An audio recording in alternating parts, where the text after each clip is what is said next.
Welcome to the Hot Lava Podcast. Kevin Acee, Padres beat writer for the Union-Tribune. There's Ryan Finley, sports editor of the Union-Tribune. It is a big week. There's lots to talk about, but really there's only like a couple things to talk about because only a couple things are important. Ryan, where would you like to start?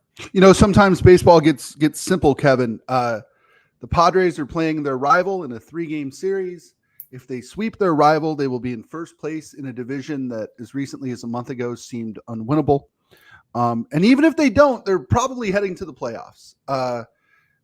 This gets real simple, nuts and bolts baseball talk, I think, here the next couple of days. What do you make of sort of where they've positioned themselves and how beatable are the Dodgers at this point? Well, I'll tell you what, you use the word rival, and I will say that I have pushed back on the use for many years because rival to me implies that, you know, there's a rivalry. Yeah. And certainly in 2022, the Padres made it a rivalry. But in terms of like winning the West, yeah, not really a thing until now. Look, it's an uphill battle. The Padres control their destiny. The Dodgers don't control their destiny, but which would you rather have? Controlling your destiny, I guess the Dodgers do because they can win too. But like if the Padres win every game for the rest of the season, go 6-0, the Padres win the West. There's nothing the Dodgers can do about that. Mm-hmm. They have a 3-game lead. I'd rather be the Dodgers right now, but here come the Padres, and gosh, we'll get into pitching matchups. We'll get into all that. Like, what are the likelihood? The Padres have an uphill battle. The Padres could also go 2-1 in this series, then sweep the Diamondbacks and still win the division, but that would require the Dodgers losing 2 of 3 at Coors Field.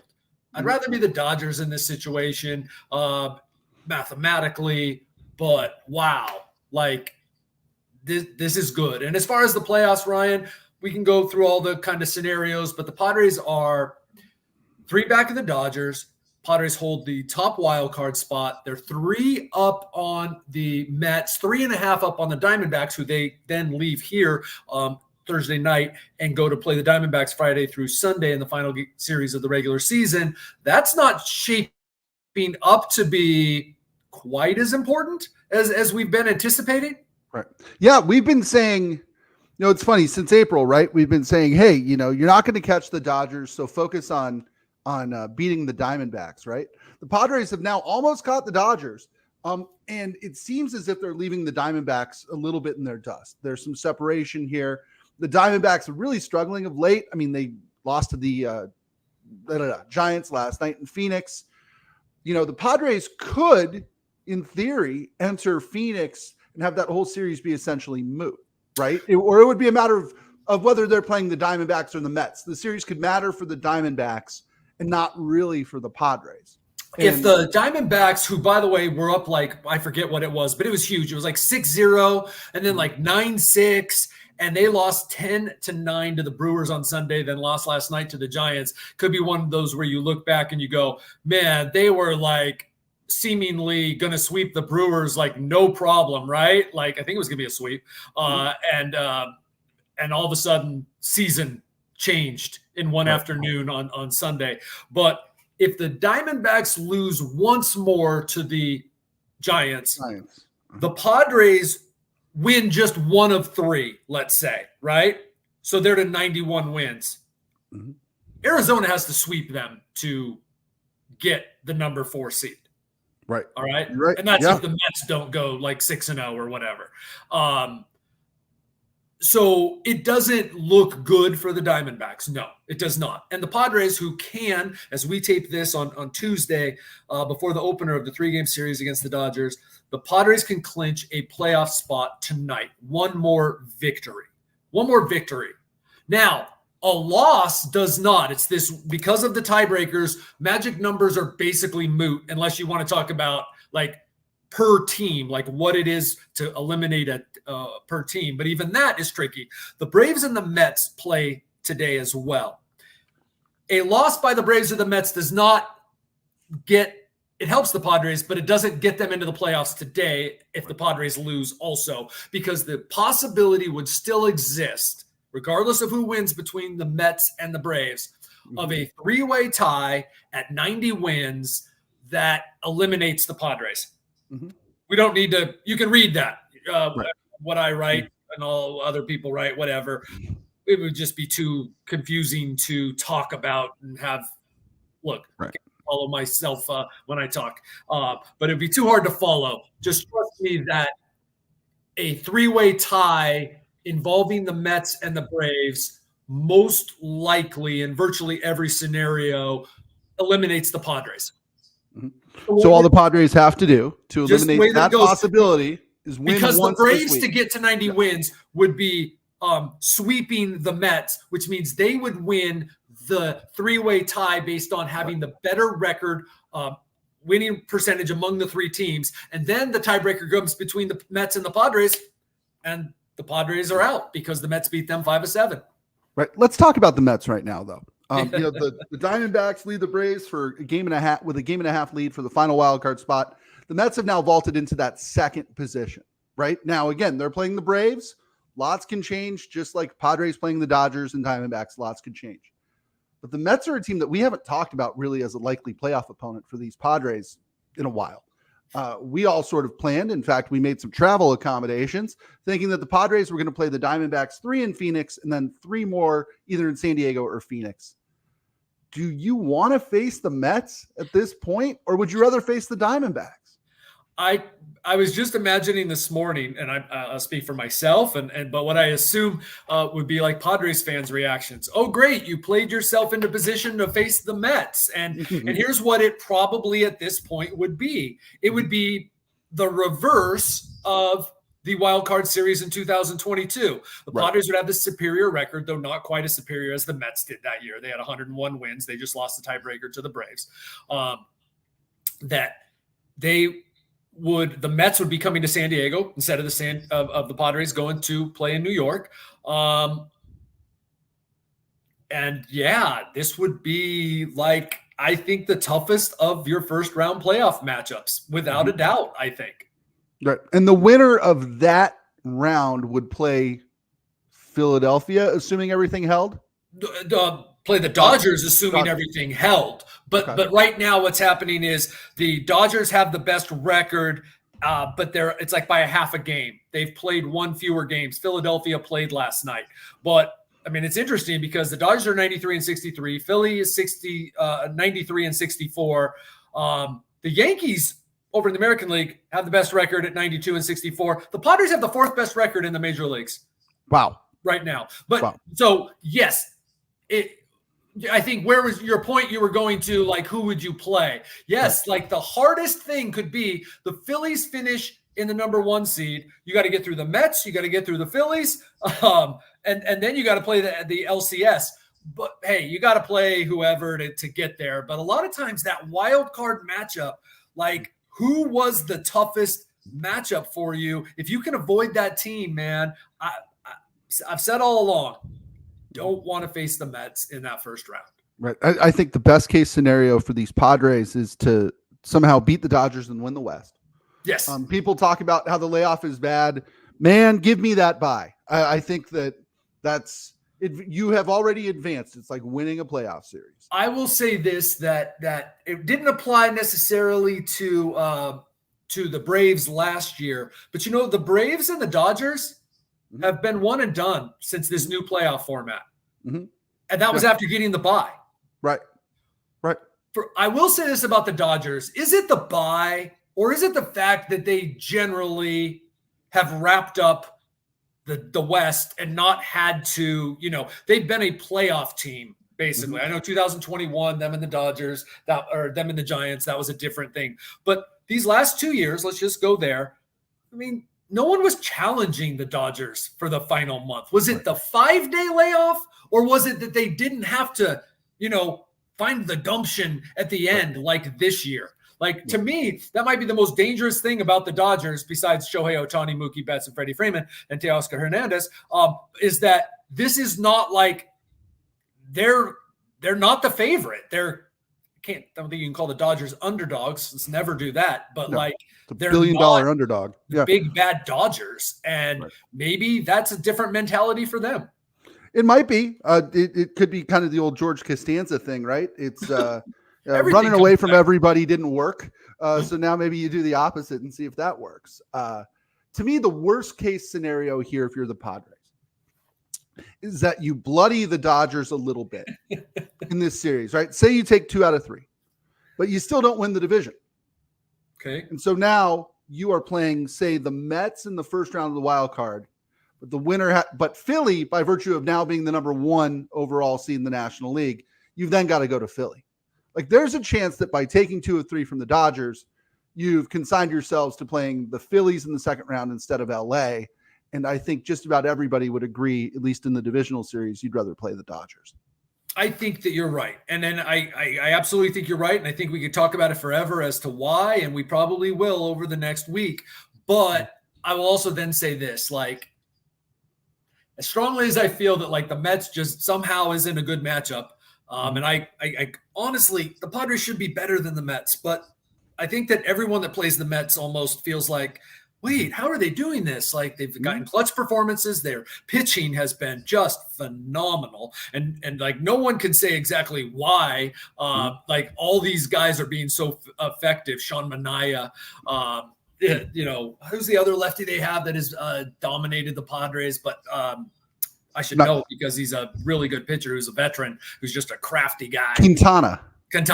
Gosh, I love watching him pitch too. Yeah. Like, just wow. But other than that, Ryan, it's like, you know what? If you want to win the World Series, you got to beat the best teams theoretically anyway. So that's a great point. That's a great point. And the Padres are a really good team who are set up to go deep, and they're a different team than lost 5 of 6 to the Phillies in May and June. They're a much better team.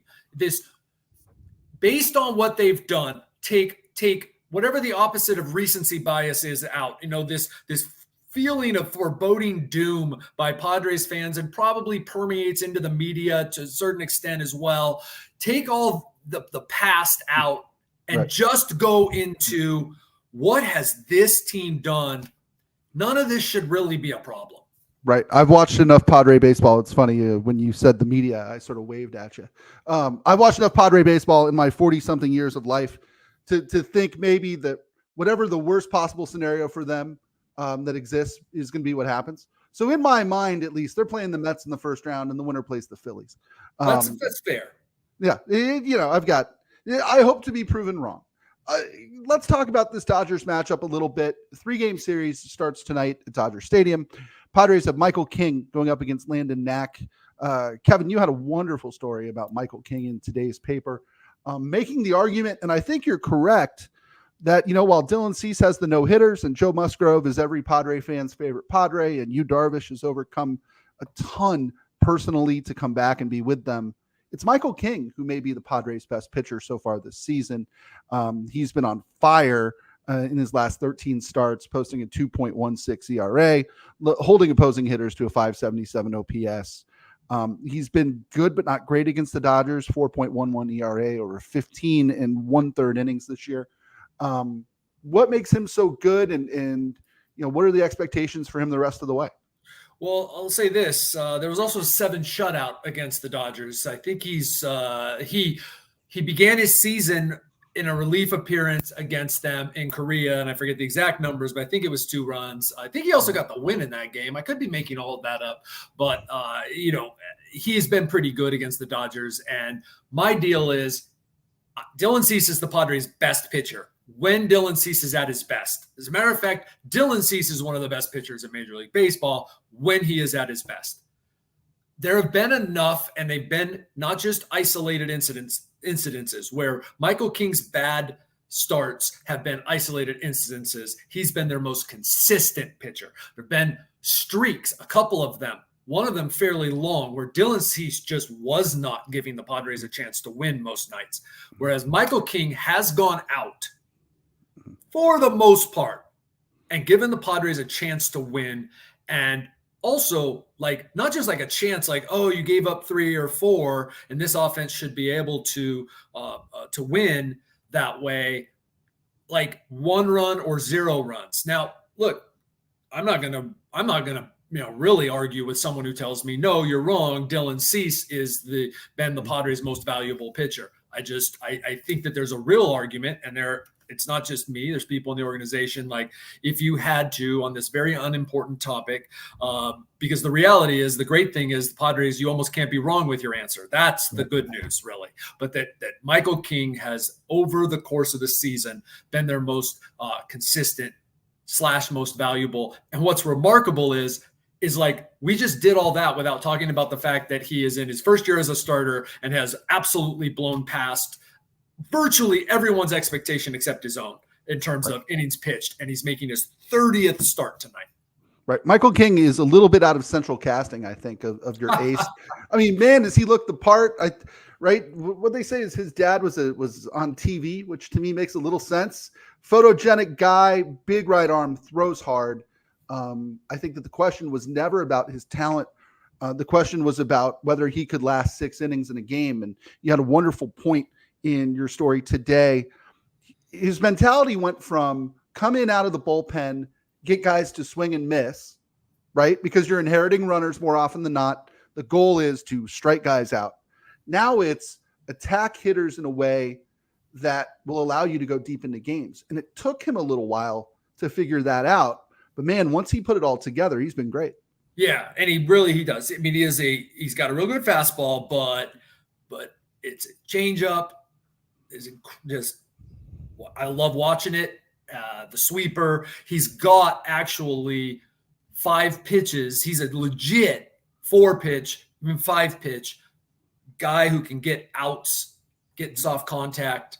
That's a starter. And then you throw in the mentality, and like, they think this guy can be like a number 1, right? So not get ahead of ourselves, but next year is the last year of team control. It'll be real interesting to see what Michael King's future is here, because like, this guy's going to get Cy Young votes. He's going to be a down ballot Cy Young guy if people are paying attention.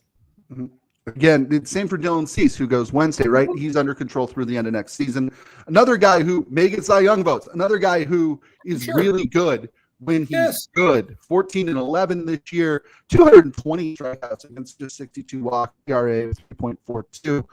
He has a 15-2 strikeouts to walk ratio over 2 starts.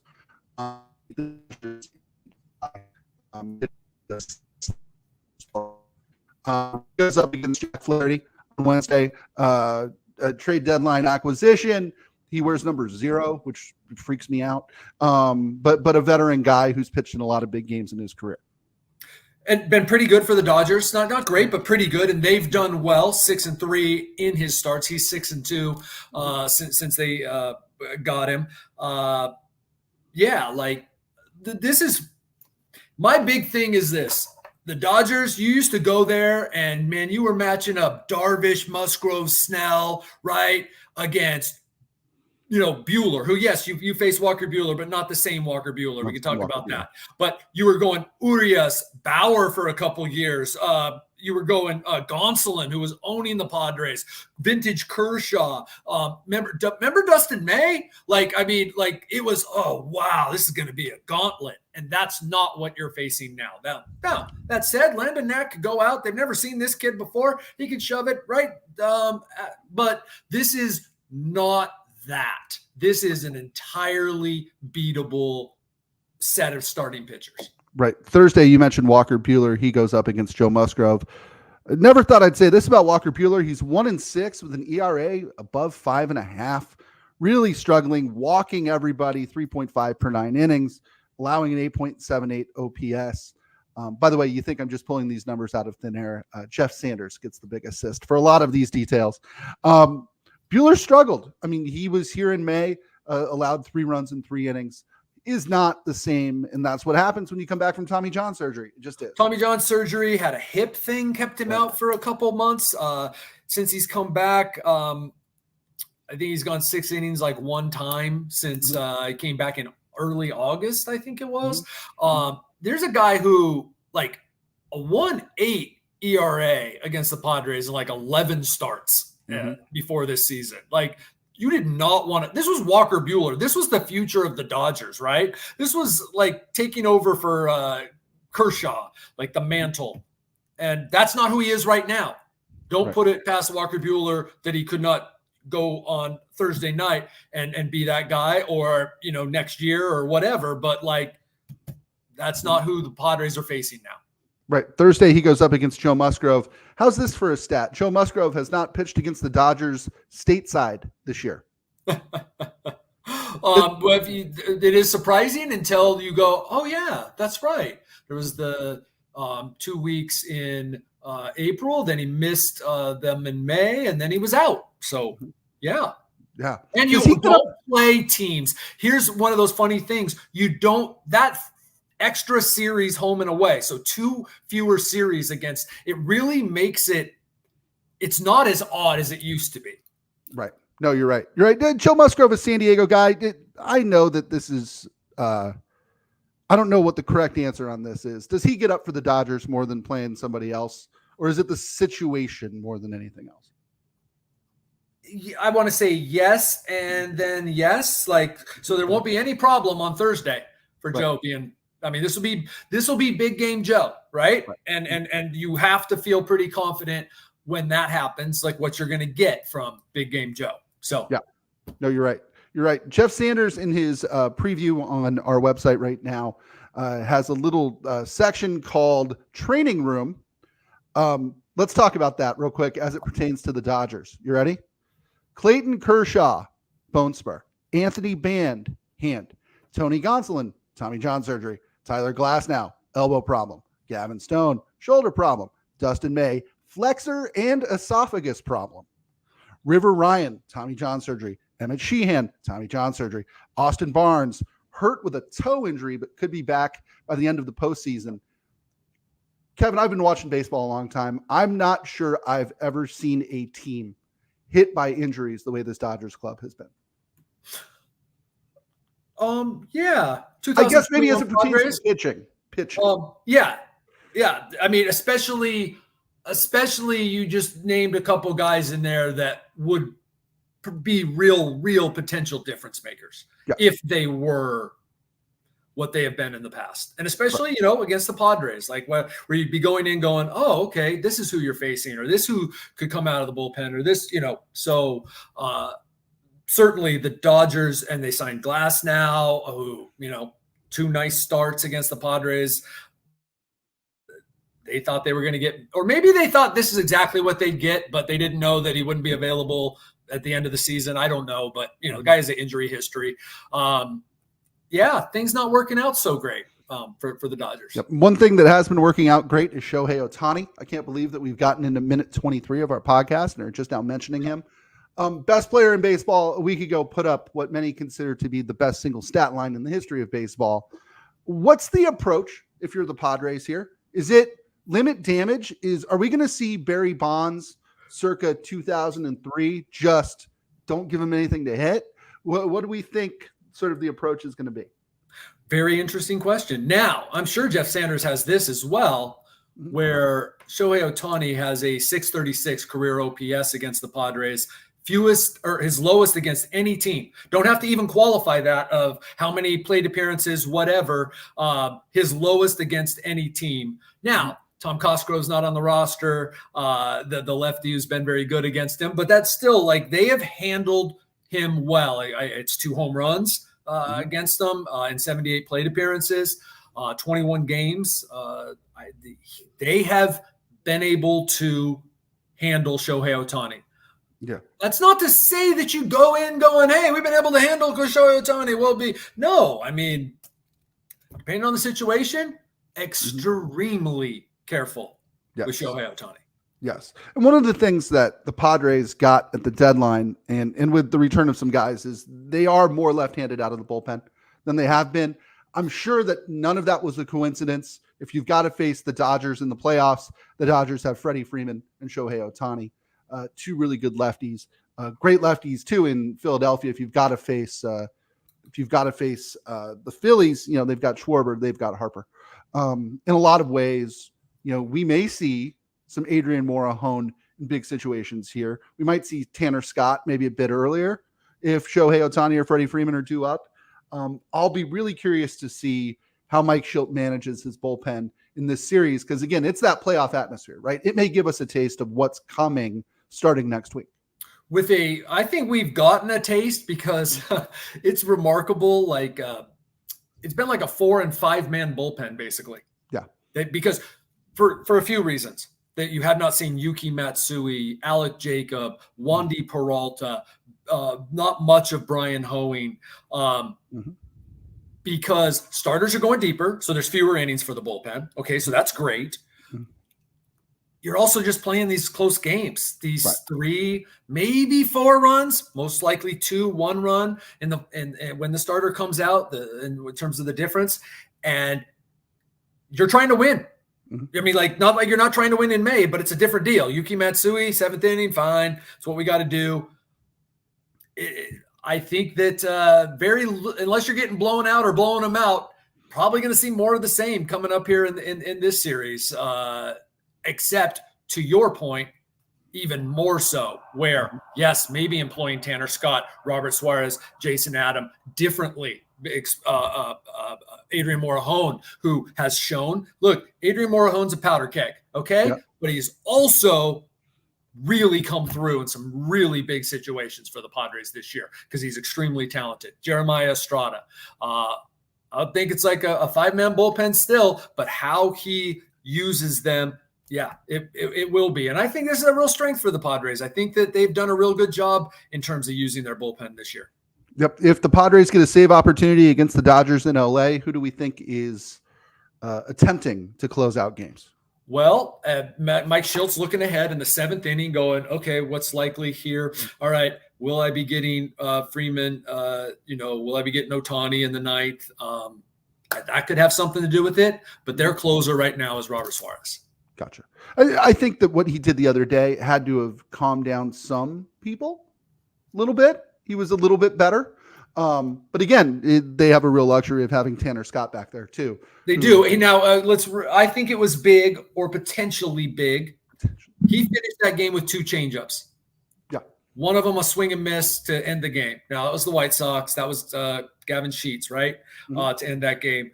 Not Shohei Ohtani, but I think that was big because that's one of the things they've been trying to get Robert Suarez to do more was mix things up. Look, they've been very supportive of that fastball is amazing. So as long as it's working, great. But like he didn't have the conviction to use these other pitches.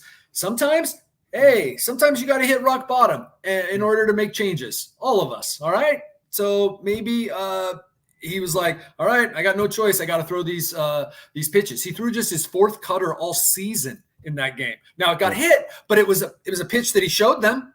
Mm-hmm. Yeah, so you're right. That was the significance for that outing for me. Yeah, no, I agree. It's so interesting, Kevin. We talk big picture. The purpose of this podcast is almost always to provide context and big picture and 30,000-foot view. But man, this becomes a football season now.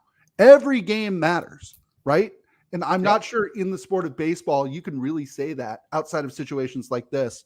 The Padres are playing 2 playoff contenders this week, both of whom, again, if they can get hot, they control their own destiny here, could win the division, which as recently as 2 weeks ago, I'm not sure we would have even entertained on the show. The odds of it happening were so long. So very interesting. Very interesting. Is it 7 of 8 that they've won? I mean, this is, now look, in there was the Astros, Giants, not so great, but they swept them. Historically bad White Sox swept them, but there's nothing to say. Again, whatever the opposite of recency bias is, just look at or you apply recency bias. Apply 2000, the last 2/3 of the 2024 season. There is no reason to think that this Padres team is not going to finish this job and give itself a chance to win the World Series.